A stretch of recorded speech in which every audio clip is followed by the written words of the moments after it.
surat suara untuk calon DPRD provinsi, warnanya biru. Kemudian yang terakhir surat suara untuk calon anggota DPRD kabupaten, warna tadi udah ada yang nyebut hijau ya, hijau. Ini menyangkut ya sudah.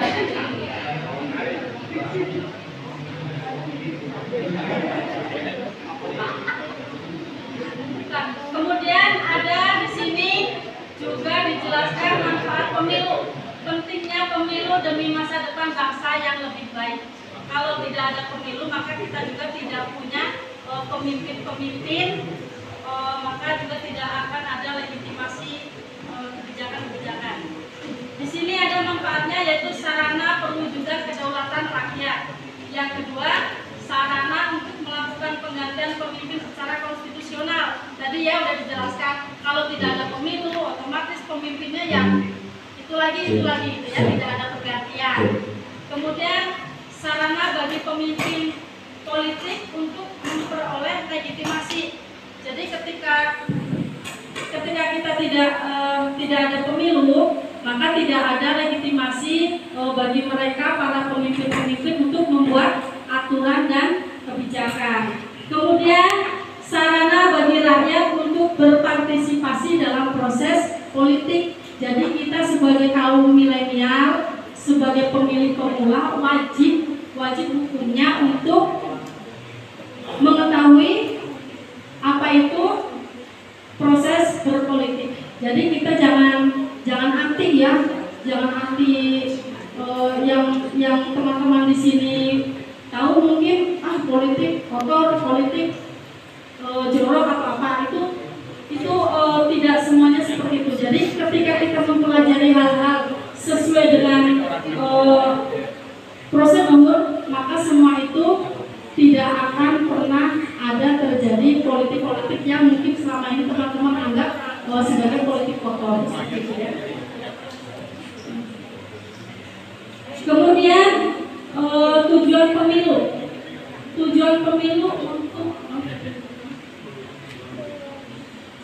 untuk satu, memperkuat sistem ketatanegaraan yang demokratis, mewujudkan pemilu yang adil dan berintegritas, menjamin konsistensi pengaturan sistem pemilu, memberikan kepastian hukum dan mencegah duplikasi dalam pengaturan pemilu, mewujudkan pemilu yang efektif dan efisien. Kemudian, siapakah KPU? Ada yang sudah tahu di sini. Apa singkatan dari KPU? Komisi Pemilihan Umum. Lembaga penyelenggara pemilu yang bersifat nasional, tetap dan mandiri dalam melaksanakan pemilu. KPU sendiri tidak hanya berada di kabupaten, bukan hanya di tingkatan kabupaten. KPU itu dari mulai pusat, yaitu KPU RI, kemudian ada KPU provinsi, kemudian ada KPU kabupaten atau kota. Adapun jumlah dari KPU RI itu ada 7 orang, KPU provinsi juga 7 orang, KPU kabupaten 5 orang atau 7 orang tergantung daerahnya. Kemudian di bawah KPU di tingkat kecamatan ada nggak KPU yang di tingkat kecamatan? Namanya PPK. Kami ya termasuk PPK. Singkatan PPK ada yang sudah tahu, tadi sudah saya jelaskan. Panitia Pemilihan Kecamatan.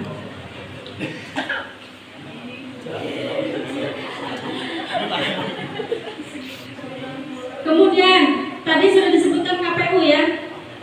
Ada lagi yang namanya Bawaslu. Sama, Bawaslu juga ada tingkatannya dari Bawaslu RI, Bawaslu provinsi, Bawaslu kabupaten kota. Di tingkat kecamatan ada yang namanya Panwas. Yang di sini yang sudah hadir Kang Sabit, Kang Ujin, dan Kang Ilmi. Di bawah lagi juga ada yang namanya PKD. Rombongan itu namanya KPPS.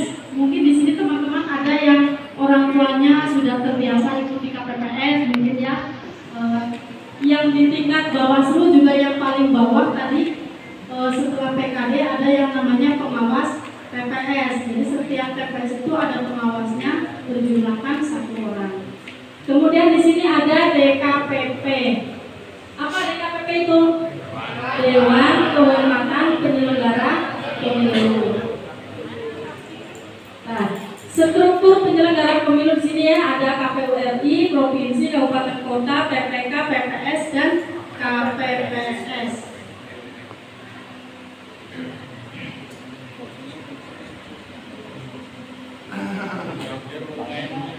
Tadi sudah saya sebutkan ya, antara KPU dan Bawaslu. Mungkin di sini teman-teman udah paham semua ya. Nanti kalau belum paham bisa kita seri-seri, kita bisa tanya jawab. Untuk penyelenggara di sini ada KPU, Bawaslu, dan DKPP. Kemudian peserta. Siapa peserta pemilu itu? Calon presiden dan calon wakil presiden. Ada partai politik, calon perseorangan anggota DPD. Kalau yang DPD itu nanti surat suaranya yang tidak ada gambar partainya ya, hanya fotonya orangnya ya. Kalau DPD itu.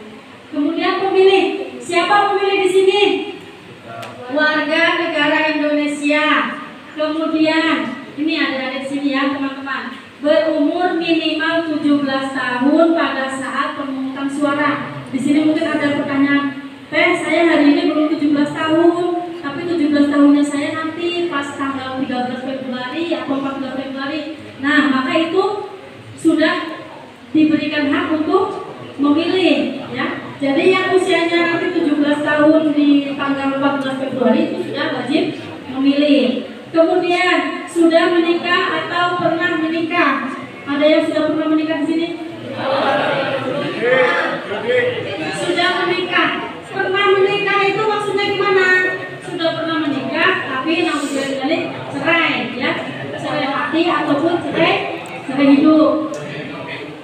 Kemudian mungkin ada yang bertanya, itu udah nikah, tapi nikahnya nikah sini, boleh nggak? Boleh mencoblos? Boleh dicoblos. Nggak boleh ya. Boleh dicoblos tapi nggak boleh mencoblos. Karena apa? Karena tidak tercatat di dokumen negara. Kalau nikah siri itu sudah lain cerita gitu ya. Kalau pengen nyoblos itu pemilu berarti harus diresmikan dulu nikahnya ya, nikah secara negara. Kemudian mempunyai KTP elektronik. Teman-teman di sini ada yang sudah punya KTP elektronik? Sudah. Yang belum, saya pengen tahu. Yang belum, nanti difasilitasi.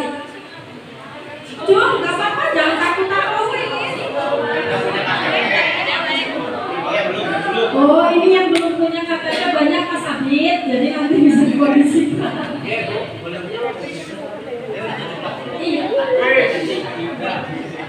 Ini usianya sudah paling rendah 17 tahun kan?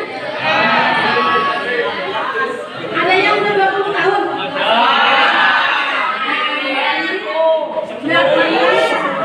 Tapi ini semuanya datang ke sini untuk apa?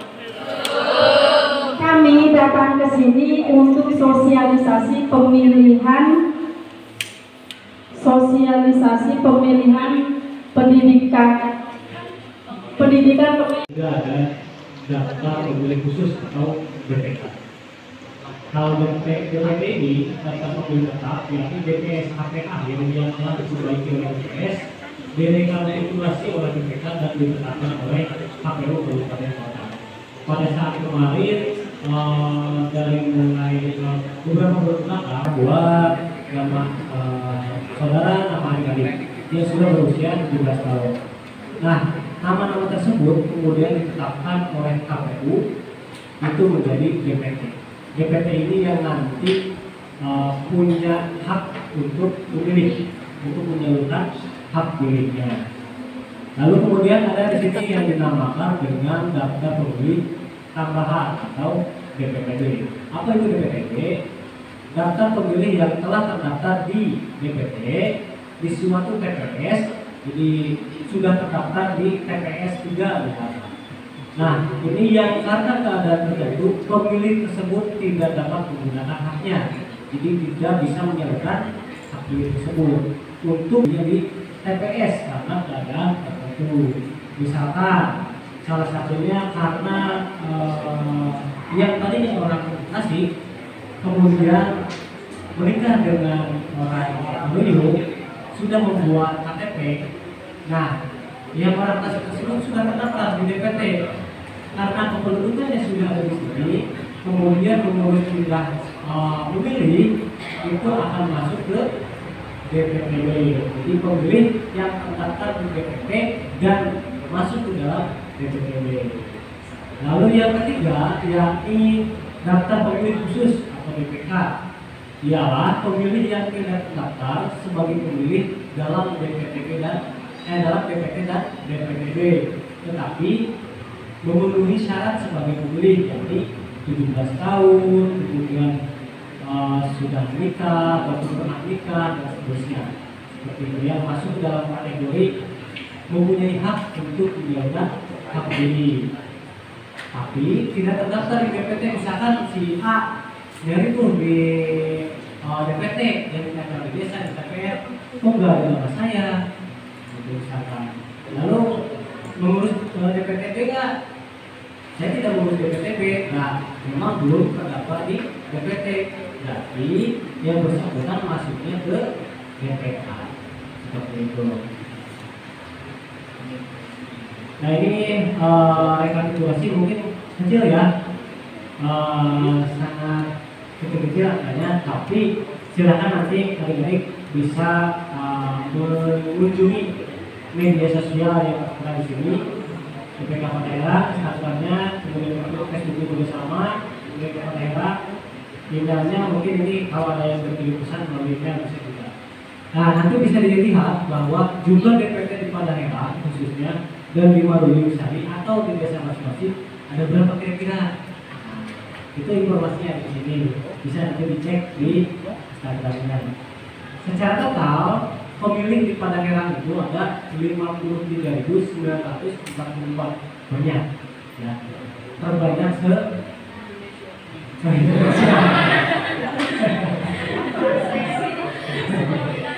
terbanyak Pangandaran. Nah, langkah lancar itu ada 15 desa, Pangandaran itu ada 14 desa. Jadi jumlah penduduknya atau jumlah DPT-nya paling banyak Pangandaran. Nah, perempuannya ada 27.080. Laki-laki ada 26.864. Berarti lebih banyak perempuan. Tapi hati-hati yang laki-laki jaga ya. TPS-nya ada 26. Jadi di tiap desa itu beda-beda TPS-nya. Ada yang 10, ada yang 14, kemudian ada yang 8, ada yang bahkan 28. Seperti itu beda-beda. Cuma total keseluruhannya ada 220. Nah, menyambung yang tadi di sini terkait dengan BPTB, apa saja sih faktor atau kondisi tertentunya yang bisa membuat pindah memilih? Yang pertama, ini disebutkan penyandang disabilitas yang dirawat di panti sosial atau panti rehab. Kemudian yang kedua, menjalani rehabilitasi narkoba. Di rehab kan nggak cukup 1 hari 2 hari ya, dan mungkin bisa jadi di rehabnya itu semenjak tanggal 12 Februari, otomatis nanti 14 Februari tidak bisa memilih.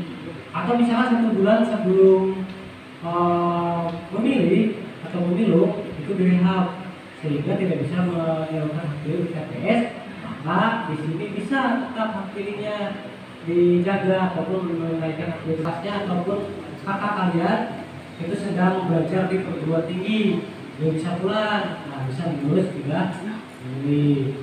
Nah, kemudian pindah domisili ini tadi yang disebutkan dari Tasik misalkan ke Daerah, KTP-nya ganti, kemudian kartu keluarganya tidak diganti, sehingga nanti diajukan atau mengajukan untuk melakukan pindah memilih atas dasar pindah domisili. Pendamping pasien rawat inap, kemudian menjalani rawat inap di rumah sakit misalkan, kemudian bertugas di tempat lain tertimpa bencana. Kemarin sempat ada banjir ya di Pangandaran, kemudian beberapa waktu juga terjadi gempa seperti di Cianjur. Nah, ketika misalkan karena adanya bencana tersebut, yang mudah-mudahan nanti tidak ada ya ketika waktu pemilihan ini bisa mengajukan tidak memilih salah satu kondisi. Kemudian yang ke-10 menjadi tahanan rutan atau lapas atau menjadi terpidana. Nah, para napi yang kita mungkin tidak bisa tebak, bisa jadi besok, bisa jadi setelah ini ditangkap, kemudian dimasukin ke penjara, otomatis kan tidak bisa sehari dua hari. Maka di sini nanti bisa mengajukan tidak memilih. Yang utamanya setiap yang sudah memiliki hak untuk memilih itu wajib dilindungi hak pilihnya. Jangan sampai misalkan di sini yang 17 tahun ke atas atau sesuai dengan persyaratannya itu tidak dapat menjalankan hak pilihnya, itu wajib dijaga seperti itu. Ini hanya ini keseluruhan 10 poin. Jadi 10 poin ini bisa sampai hari Rabu nanti sekitar di 15 Januari maksimal. Nah, kemudian ada beberapa yang hanya bisa dilayani sampai H-7. Nah, untuk pindah domisili karena tidak masuk ke H-7 sesuai PKPU-nya, ini tidak bisa dilayani. Misalkan tanggal 6 Februari saya ingin mengurus pindah memilih karena pindah domisili, itu tidak bisa dilayani seperti itu. Tentu setiap yang ada di sini ini harus dilampiri oleh dokumen pendukung yang sah. Dirawat inap rumah sakit berarti harus ada surat keterangan dari rumah sakitnya. Kalau di penjara berarti harus ada surat keterangan dari pengadilan atau dari kepolisiannya. Pindah domisili berarti harus ada minimal kartu keluarga. Jadi setiap poin yang ada di sini harus ada dokumennya. Nah, selanjutnya di sini terkait dengan pendidikan pemilih. Pendidikan pemilih adalah proses penyampaian informasi ke milenial generasi Z atau generasi X. Kira-kira teman-teman maksudnya generasi apa? Generasi Z. Nah, usia-usia teman-teman semuanya ini mayoritas paling banyak dari 200 juta sekian itu umur paling itu paling banyak. Jadi di sini sangat penting sekali kita sebagai generasi muda itu tahu informasinya, baik terkait dengan pemahaman tentang pemilihannya ataupun syarat dan hak kalian seperti itu. Ini sesuai dengan PKPU nomor 8 tahun 2011. Tema ataupun menyimpan informasi ini, yang pertama pemilih, berarti semua yang memiliki hak pilih itu perlu diberikan predikat memilih. Kemudian keluarga, setelah ini mungkin orang tua belum tahu, nah maka kasih tahu ke orang tua kalian, Pak, tanggal untuk pemilu itu tanggal 14 Februari. Kemudian ke bibi atau ke siapapun dikasih tahu juga. Nah, teman-teman yang ada di sini ini maksudnya ke pemilih bola. Dan nanti ketika datang ke TPS itu bawa undangannya, nanti akan diberikan undangan dan juga bawa KTP-nya. Maka yang belum punya KTP segera koordinasi untuk menciptakan KTP. Ada pemilih muda, kemudian pemilih perempuan. Nah, perempuan itu menjadi perhatian bahwa semua baik laki-laki itu punya hak yang sama. Jadi tidak ada dipilih-pilih. Wah, perempuan kan biasanya biasa pakai perasaan. Kira-kira yang laki-laki diutamakan enggak? Semua punya hak yang sama. Seperti itu ya. Kemudian disabilitas, walaupun di masyarakat itu punya hak yang sama juga. Kebutuhan khusus, kemudian marginal, kemudian yang punya komunitas-komunitas itu juga sama, punya bisa salah untuk menjadi pemilih, dan netizen. Netizen ini biasanya yang paling cerdas. Netizen maha tahu. Ya, banyak informasi dari para netizen.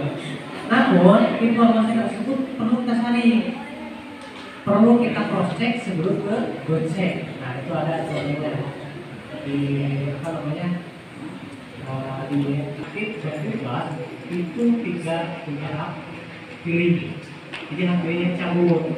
Nah bagi yang sudah purnawirawan, sudah purna tugas, baru itu memiliki hak pilih. Karena kenapa? Karena di sini sudah menjadi purnawirawan. Ya. Kemudian demokrasi. Kalau tidak adanya demokrasi, mungkin ketua OSIS di sini ada yang pernah menjadi ketua OSIS? Oh siap.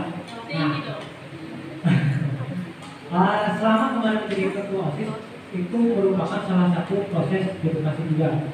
Pengambilan keputusan, kemudian sampai menjadi ketua OSIS pun itu adalah bagian dari demokrasi. Seperti itu.